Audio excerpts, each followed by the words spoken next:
Guys, ഒത്തിരി നാളുകൾക്ക് ശേഷം ജയറാമേട്ടൻ്റെ ഒരു മൂവി കണ്ടു. നല്ലൊരു ഫാമിലി ഇമോഷണൽ മൂവി. ആശകളായി. I could do this all day, I could do this all night, all month, all year for my... so movie എങ്ങനെയുണ്ടെന്ന് ചോദിച്ചാൽ ഒരു 100% പ്യുവർ ഫാമിലി മൂവിയാണ്. ഇതിൽ വലിയ ഹൈപ്പോ സംഭവങ്ങളോ ഒന്നുമില്ല. വളരെ ഒരു സ്ലോ പേസിൽ പോകുന്ന ഒരു മൂവി നമുക്കിങ്ങനെ കണ്ടിരിക്കാം എന്ന് പറയാൻ പറ്റുന്ന ഒരു മൂവിയാണ്. മൂവി കുഴപ്പമില്ല, ഇറ്റ്സ് ആൻ ആവറേജ് മൂവി നമുക്ക് പറയാം. ബട്ട് ജയറാമേട്ടൻ അഭിനയിച്ചിരിക്കുന്നത് ഹാറ്റ്സ് ഓഫ്. പുള്ളിക്ക് ഇമോഷണൽ റോൾസ് കിട്ടിയ നമുക്ക് ഫീൽ ചെയ്യും. അത്ര കിട്ടിലുമായിട്ടാണ് പുള്ളി ആ ഒരു ഇമോഷണൽ റോൾസ് ചെയ്യുന്നത്. സോ ഇത് വളരെ നല്ലൊരു ഫാമിലി മൂവിയാണ്. നമ്മൾ ഇപ്പോഴത്തെ മൂവി ട്രെൻഡ്സൊക്കെ വെച്ച് നോക്കുമ്പോൾ ഇറ്റ്സ് ആൻ ആവറേജ് മൂവി എന്ന് നമുക്ക് പറയാം. ബട്ട് മൂവി നമുക്ക് തിയേറ്ററിൽ ഫാമിലി ആയിട്ട് കുടുംബത്തോടെ ഇരുന്ന് കാണാൻ പറ്റിയ നല്ല ഒരു സ്റ്റോറിയുള്ള ഒരു മൂവിയാണ്. ഈ മൂവിയിലുള്ള പ്രശ്നങ്ങൾ എന്തൊക്കെയാണ് ഞാൻ പറഞ്ഞുതരാം. അതിന് മുമ്പ് എന്താണ് തീമെന്ന് നോക്കാം. സോ മൂവി എങ്ങനത്തെ ടൈപ്പാണെന്ന് വെച്ചാൽ ഫാമിലി മൂവിയാണ്. തീം വരുന്നത് ഒരു അച്ഛനും അമ്മയും ഒരു ഫാമിലി കുടുംബം അവരെ ചുറ്റിപ്പറ്റി കിടക്കുന്ന ഒരു സ്റ്റോറിയാണ്. പിന്നെ സിനിമയും ഇതിൽ ഇൻവോൾവാണ്. സിനിമയെന്ന് പറയുന്ന ആ ഒരു കോൺസെപ്റ്റ് ഈ ഒരു മൂവിയിലും ഇൻവോൾവാണ്. നമുക്ക് ഫസ്റ്റ് ഹാഫ് എങ്ങനെയുണ്ടെന്ന് ചോദിച്ചാൽ ഒരു 10-15 മിനിറ്റ് അത്യാവശ്യം നല്ല ലാഗുണ്ട്. അത് സ്റ്റാർട്ടിങ് ഒരു സോങ് കൊണ്ടുവന്ന് വെച്ചിരിക്കുന്നുണ്ടാണ്. കുറച്ച് ലാഗുണ്ട്. സെക്കൻഡ് ഹാഫിലും ഉണ്ട് ലാഗ്. സെക്കൻഡ് ഹാഫിൽ എന്തോ സ്റ്റോറീസിൽ എവിടേക്ക് ഒരു എന്തോ ഇൻകംപ്ലീറ്റ്നെസ്, അതായത് ബാക്ക് ആൻഡ് ഫോർത്ത് വരുന്ന പോലത്തെ ഒരു ഫീല്, വേറൊന്നും മൂവിയിൽ സ്റ്റോറിയിൽ കാണിക്കാനില്ലാത്ത അങ്ങനത്തെ ഒരു ഫീലുണ്ട്. But it's okay. ക്ലൈമാക്സിൽ ഒരു ഇമോഷണൽ സീനുണ്ട്. ഇമോഷണൽ സീൻ എന്ന് പറയുമ്പം ജയറാമേട്ടനെ അറിയാമല്ലോ, ഇമോഷണൽ സീൻസിൽ പുള്ളി തകർത്തഭിനയിക്കും. പിന്നെ ഇപ്പോഴത്തെ മൂവികളുടെ മിക്ക മൂവികളുടെയും ട്രെൻഡ് ഒരു സംഭവമുണ്ട്. നമ്മുടെ പഴയ മൂവീസിൻ്റെ കുറേ റെഫറൻസസ് ഈ ഒരു മൂവിയിലുണ്ട്. ജയറാമേട്ടൻ്റെ മൂവീസിലെ റെഫറൻസസ്. ബട്ട് ഓക്കെ, അത് കറക്റ്റായിട്ട് ഈ ഒരു സ്റ്റോറി ആയിട്ട് ബ്ലെൻഡ് ചെയ്യുന്നുണ്ട്. ഈവൻ മ്യൂസിക്സ് പോലും പഴയ ജയറാമേട്ടൻ്റെ മൂവിയിലെ കുറച്ച് കൊച്ചു സന്തോഷങ്ങളിലേക്ക് മ്യൂസിക് എടുത്തിട്ട് അതൊക്കെ ഭയങ്കരമായിട്ട് ബ്ലെൻഡ് ആവുന്നുണ്ട്. അത് ഇമോഷണൽ സീൻസിൽ വരുമ്പോൾ കുറച്ചുകൂടെ നമുക്ക് ആ ഒരു ഡെപ്ത്ത് ഫീൽ ചെയ്യുന്നുണ്ട്. സോ ക്ലൈമാക്സ് എനിക്ക് ഭയങ്കരമായിട്ട് ഇഷ്ടപ്പെട്ടു. സെക്കൻഡ് ഹാഫും കുഴപ്പമില്ല. ബട്ട് ഫസ്റ്റ് ഹാഫാണ് കുറച്ച് എൻ്റർടൈനിങ് സീൻസ് ഉള്ളത്. ഫസ്റ്റ് ഹാഫിലാണ്. സെക്കൻഡ് ഹാഫ് തൊട്ട് വീണ്ടും ഒരു ചെറിയൊരു ലാഗ് അടിച്ച് പതുക്കെ ഇങ്ങനെ പോകുന്ന പോലത്തെയാണ്. But climax was okay. Climax നമുക്ക് ഇഷ്ടപ്പെടും. ഒരു ഇമോഷണൽ സീനുണ്ട് ജയറാമേട്ടൻ്റെ, കാളിദാസ് ജയറാമിൻ്റെ. അത് ഒരു പെർഫെക്റ്റ് ഷോട്ടാണ് അവരെടുത്തിരിക്കുന്നത്. എന്നിട്ടൊരു എൻഡിങ് ഉണ്ട്. നമുക്കിതിൽ ആരൊക്കെയാണ് അഭിനയിച്ചിരിക്കുന്നത് നോക്കാം. ജയറാമേട്ടൻ്റെ മോൻ കാളിദാസ് ജയറാം, പിന്നെ ആശാ ശരത്, ഷറഫുദ്ദീൻ ഒരു കിടിലൊരു റോളും എടുത്തിട്ടുണ്ട്. പുള്ളി അത് പെർഫെക്റ്റായിട്ട് ചെയ്തിട്ടുണ്ട്. ആശാ ശരത് പുള്ളിക്കാരി നല്ല റോളാണ് കൊടുത്തിരിക്കുന്നത്. ജയറാമൻ്റെ വൈഫ് കാളിദാസിൻ്റെ അമ്മയായിട്ട്. അത് നിങ്ങൾക്ക് ട്രെയിലർ കാണുമ്പോൾ മനസ്സിലാവും.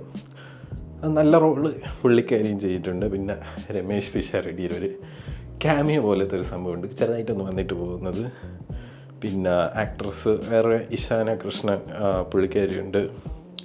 ഇതിൻ്റെ ഡയറക്ടർ എന്ന് പറയുന്ന പ്രജിത്ത് എന്ന് പറയുന്നൊരു പുള്ളിയാണ്.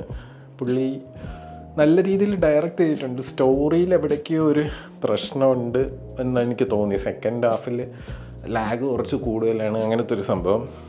പിന്നെ പ്രൊഡ്യൂസർ ഗോകുലൻ, പിന്നെ കൃഷ്ണമൂർത്തി, പിന്നെ writer creative director Jude Antony ജോസഫാണ്.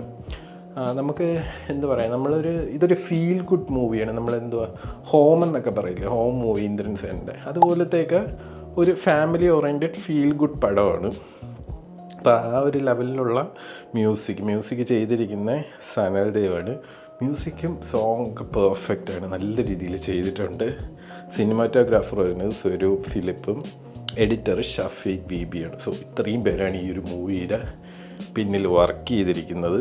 ഇതിൽ എടുത്തു പറയേണ്ടത് ജയറാമേട്ടൻ, കാളിദാസ് ജയറാം, ഇവരുടെ ആക്ടിങ്. നമ്മൾ കൊച്ചു സന്തോഷങ്ങൾ മൂവി കഴിഞ്ഞതിന് ശേഷം ഇവരെ ഒരുമിച്ച് കാണുന്നത് ഈ ഒരു മൂവിയിലാണ്. സോ അതിൻ്റെ കുറേ മെമ്മറീസ് നമുക്ക് വരും. കാരണം ഇവർ തന്നെ റെഫറൻസ് ഇട്ടിട്ടുണ്ട്, BGM ആണെങ്കിലും അങ്ങനത്തെ കുറച്ച് സീനുകളുടെ. സോ അതൊക്കെ കാണുമ്പോൾ എന്തോ ഒരു ഹാപ്പിനെസ് തോന്നും. പിന്നെ ജയറാമേട്ടന് ഒത്തിരി നാളായി നമ്മൾ ഇങ്ങനത്തെ ഒരു റോളിൽ കണ്ടിട്ട്. പുള്ളിക്കാരൻ കുറേ തമിഴ് മൂവീസിലൊക്കെ അഭിനയിച്ചു. ബട്ട് നമുക്ക് പഴയ ആ ഒരു ജയറാമിനെ കിട്ടിയത് തിരിച്ച് ഈ ഒരു ആശകൾ 1000 എന്ന മൂവിയിലാണ്. മൂവി നിങ്ങൾ തിയേറ്റർ വാച്ച് എന്ന് ഞാൻ പറയത്തില്ല, കാരണം ജസ്റ്റ് OTT കാണേണ്ട അത്ര മൂവിയുള്ളൂ. കാരണം മേക്കിംഗ് ഒക്കെ നോർമൽ പടം നമുക്ക് കാണാം. പിന്നെ മൂവിക്ക് പോകണം എന്നുള്ളൊരിതുണ്ടെങ്കിൽ, ഫാമിലി ആയിട്ട് പോകണമെന്നുണ്ടെങ്കിൽ ബെസ്റ്റ് ഓപ്ഷനാണ് ആശകളായിരുന്നു. നിങ്ങൾക്ക് കുട്ടികളെയും കൊണ്ട് ഫാമിലി ആയിട്ട് പോയിരുന്ന് സുഖമായിട്ട് കാണാം. ഒരു വൾഗർ സംഭവം വേറെ ഒന്നുമില്ലാത്ത വളരെ 100% ക്ലീൻ ആയിട്ടുള്ളൊരു മൂവിയാണെന്ന് പറയാം ആശകൾ 1000. ഞാൻ ഈ ഒരു മൂവിക്ക് റേറ്റിംഗ് കൊടുക്കുന്നത് ഔട്ട് ഓഫ് 5 ഞാനൊരു 2.8 കൊടുക്കും. കാരണം മൂവി നമുക്ക് ചുമ്മാ ഇരുന്ന് കണ്ടിരിക്കാം എന്നതല്ലാണ്ട് എൻഗേജിങ് ഷോട്ട്സോ അല്ലെങ്കിൽ കഥകളിലെ ട്വിസ്റ്റോ ഇപ്പോഴത്തെ മൂവീസിൽ കാണുന്ന ഒരു സംഭവമില്ല. നമ്മൾ പണ്ട് മൂവീസ് കണ്ടുവന്ന ഭയങ്കര സ്ലോ പേസിൽ പോകുന്ന ഒരു കഥ പറയുന്ന ഒരു മൂവി, അങ്ങനത്തെ ഒരു മൂവിയാണ്. സോ ആ ലെവലിൽ നിങ്ങൾ പോയി കണ്ടിരിക്കണം. നിങ്ങൾ റിവ്യൂ ഒന്നും കണ്ട് ഭയങ്കര ഹൈപ്പ്, ജയറാമേട്ട ഈസ് ബാക്ക് അങ്ങനത്തെ ഒരു കൺസെപ്റ്റ് ഒന്നും വെച്ച് പോകില്ല. നമ്മൾ ഒത്തിരി നാളുകൾക്ക് ശേഷം പുള്ളി ഫുൾ റോളിൽ അഭിനയിക്കുന്ന ഒരു ഫാമിലി മൂവി, ആ ഒരു കൺസെപ്റ്റിൽ പോയി നിങ്ങൾ ഈ മൂവി കാണണമെന്ന് ഞാൻ പറയും. സോ നിങ്ങൾ തിയേറ്ററിൽ പോകുന്നെങ്കിൽ വിത്ത് ഫാമിലി പോയാൽ നിങ്ങൾക്ക് ഒട്ടും ബോറടിക്കില്ല. നിങ്ങളിപ്പം ഒറ്റയ്ക്ക് പോയി കാണാൻ പറ്റുന്ന മൂവിയാണോ എന്ന് ചോദിച്ചാൽ ആണ്. സമയമുണ്ടെങ്കിൽ പോയി കാണുക. അല്ലാതെ നമ്മൾ ഇതിനു വേണ്ടി ഈ ഒരു മൂവി ഇറങ്ങി നല്ല റിവ്യൂ ഉണ്ട് എന്ന് പറഞ്ഞ് നമ്മൾ പോയി കാണേണ്ട ഒരാവശ്യമില്ല. OTT കാണുന്നതാണ് ബെറ്റർ അതിനേക്കാളും. സോ ഫാമിലി മൂവിയാണ്. പിന്നെ ജയറാമിൻ്റെ പെർഫോമൻസ് എടുത്ത് പറയേണ്ടത്, പുള്ളിയുടെ ആ ഒരു ഇമോഷണൽ ആക്ടിങ്, ആ ഒരു ഫീല് നമുക്ക് ഭയങ്കരമായിട്ട് അറിയാം. നമുക്ക് വിഷമം തോന്നും. പിന്നെ ഇതിൽ ഈ ഒരു സിനിമേൻ്റെ ചുറ്റിപ്പറ്റി നടക്കുന്ന അകത്ത് കുറേ സംഭവങ്ങളുണ്ട്. അതായത് ഈ കാളിദാസ് ജയറാമും തമ്മിലുള്ള കുറച്ച് സംഭവങ്ങൾ, ഞാൻ സ്പോയിലേഴ്സും കഥയൊന്നും പറയുന്നില്ല. അത് സിനിമ ഇൻവോൾവ് ആയിട്ടുള്ളൊരു കാര്യമാണ്. അതിൽ കുറച്ച് ഇവരുടെ 2 പേരുടെയും പെർഫോമൻസ് ഹൈലൈറ്റ് ചെയ്യുന്ന കുറച്ച് സീൻസ് ഉണ്ട്. അതായത് ചില പാർട്സിൽ നമുക്ക് ഇപ്പം ജയറാമിൻ്റെ ആണെങ്കിൽ സിനിമയിൽ അഭിനയിക്കുന്നതിൻ്റെ പല പല ഷോർട്സുകൾ ഇവർ എടുത്ത് കാണിച്ചിട്ടുണ്ട്. സോ ഞാൻ സ്പോയിൽ ചെയ്യണില്ല, നിങ്ങൾക്ക് അത് മനസ്സിലാവും, കാണുമ്പോൾ മനസ്സിലാവും. നമ്മൾ തന്നെ വണ്ടറടിക്കും, പുള്ളിക്കാരൻ തന്നെ അഭിനയമാണ്. അങ്ങനത്തെ ഒരു സംഭവം ഈ മൂവിയിൽ ആഡ് ചെയ്തിട്ടുണ്ട്. പിന്നെ ഇതിൽ എടുത്തു പറയാൻ ഒത്തിരി കാസ്റ്റിംഗ് ഉണ്ട്, കുറേ പുതിയ ആൾക്കാർ അഭിനയിച്ചിട്ടുണ്ട്. പിന്നെ നമ്മുടെ യൂട്യൂബർ അഖിൽ NRDക്ക് അത്യാവശ്യം നല്ലൊരു റോള് എടുത്തിട്ടുണ്ട്. പുള്ളി അത് നല്ല വെടിപ്പായിട്ട് ചെയ്തിട്ടുണ്ട്. പുള്ളി നമ്മൾ യൂട്യൂബിൽ കാണുന്ന ഒരു പോലത്തെ ഒരു വ്യക്തിയല്ല. ഈ ഒരു മൂവിയുടെ റോള് കുറച്ച് ഡിഫറെൻ്റാണ്. പുള്ളി അത് അതുപോലെ ചെയ്തെടുത്തിട്ടുണ്ട്. സോ പുള്ളീനെ ഇനി ഒത്തിരി പുതിയ സിനിമ കിട്ടട്ടെ എന്ന് ആശംസിക്കുന്നു. അപ്പം നല്ലൊരു മൂവി നിങ്ങൾ ഫാമിലി ആയിട്ട് പോയി ധൈര്യമായിട്ട് ഇരുന്ന് കാണാം. എന്തെങ്കിലുമൊക്കെ സ്നാക്സും ജ്യൂസൊക്കെ മേടിച്ച് കുറിച്ചുകൊണ്ടിരുന്ന് കാണാം. അപ്പം അടുത്തൊരു വീഡിയോ ആയിട്ട് വേണം. അതൊരു ഗിഫ്റ്റ് ചെയ്യും. ബൈ.